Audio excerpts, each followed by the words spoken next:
আসসালামু আলাইকুম। আজকের ভিডিওটা হচ্ছে পরকীয়ায় নারীরা জড়িয়ে পড়ে কেন। সমাজে একটি ভুল ধারণা প্রচলিত, নারী পরকীয়ায় জড়ালে সেটা নাকি চরিত্রের সমস্যা।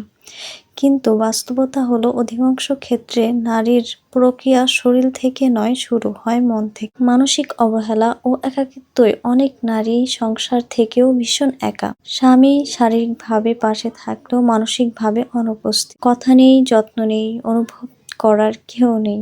এই দীর্ঘ একাকিত্ব একদিন তাকে এমনভাবে একজনের দিকে ঠেলে দেয় যে সে অন্তত তার কথা শোনে। ভালোবাসা ও স্বীকারোক্তির অভাব। নারী চায় না অনেক কিছু, সে শুধু চায় কেউ একজন বুঝুক তুমি গুরুত্বপূর্ণ। যেখানে স্বামীর কাছ থেকে সে স্বীকারোক্তি পায় না, আর অন্য কেউ একটু প্রশংসা করে, তখন সেই প্রশংসায় হয়ে ওঠে ভয়ঙ্কর মায়া। দাম্পত্য জীবনের একঘেয়েমি, প্রতিদিন একই রুটিন, কোনো আবেগ নেই, কোনো ভালোবাসা নেই, কোনো রোম্যান্স নেই।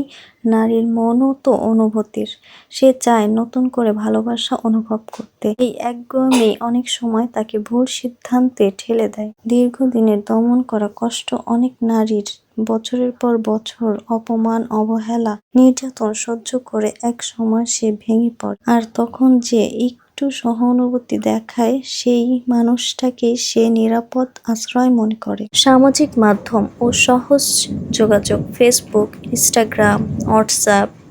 আজ যোগাযোগ খুব সহজ, একটা ইনবক্স, একটা তুমি কেমন আছো, এই ছোট্ট কথাগুলোই অনেক নারীর দীর্ঘদিনের শূন্যতা পূর্ণ করে ফেলে।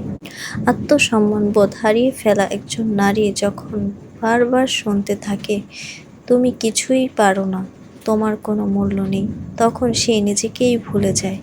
আর কেউ যদি তখন নতুন করে মূল্যবান মনে করায়, সে সেখানে জড়িয়ে পড়ে। কিন্তু সত্যিটা কি? নারীর প্রক্রিয়া খুব কম ক্ষেত্রেই পরিকল্পিত। এটা বেশিরভাগ সময় অবহেলার প্রতিক্রিয়া। ভালোবাসা না পেলে মানুষ মায়া খোঁজে, আর সেই মায়ায় একদিন পরকীয়ায় রূপ নেয়। সমাধান কোথায়? স্ত্রীকে শুধু দায়িত্ব নয়, মানুষ হিসেবে অনুভব করুন, তার কথা শুনুন, তার অনুভূতিকে গুরুত্ব দিন। ভালোবাসা প্রকাশে কৃপণতা করবেন না। মনে রাখবেন, যেখানে ভালোবাসা থাকে সেখানে পরকীয়ার জায়গা হয় না। শেষ কথা, পরকীয়ায় জড়িয়ে পড়া কোনো নারী হঠাৎ খারাপ হয়ে যায় না, সে ধীরে ধীরে ভেঙে পড়ে অবহেলা, একাকিত্ব আর না পাওয়ার ভারে। তাই প্রশ্ন হওয়া উচিত, নারী কেন প্রক্রিয়ায় জড়ায়? না আমরা তাকে কি দিতে পারিনি,